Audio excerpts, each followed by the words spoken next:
Le résultat du vote des sénateurs congolais est clair, c'est par une écrasante majorité de 88 voix pour, 3 abstentions et seulement 5 voix contre qu'ils ont donné leur feu vert à la levée de l'immunité de l'ex-président Joseph Kabila, jeudi 22 mai, autorisant ainsi la justice militaire à engager des poursuites à son encontre. Le mois dernier, le ministre de la Justice avait saisi la justice militaire afin d'engager des poursuites contre l'ancien chef de l'État et sénateur à vie, pour sa participation directe au mouvement AFC M23 dans le contexte d'intensification du conflit dans l'est de la RDC.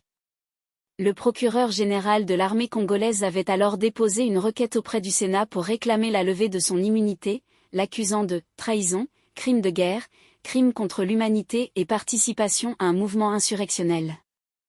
Cette décision des sénateurs a immédiatement donné lieu à de nombreuses réactions dans la classe politique congolaise.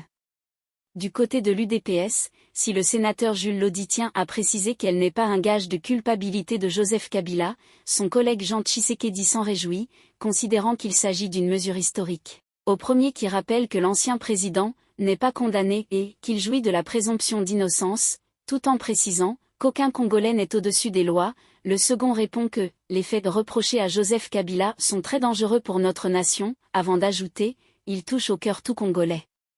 Nous sommes là pour prêcher l'exemple. En face, le premier concerné n'a pas réagi officiellement à la mesure pour l'instant. Des proches de Joseph Kabila évoquent une déclaration prochainement. Quant à ses partisans du PPRD, eux contestent aux sénateurs le droit de lever les immunités de l'ancien chef de l'État et qualifient cette initiative de « chasse aux sorcières ». Joseph Kabila n'est pas un sénateur comme les autres.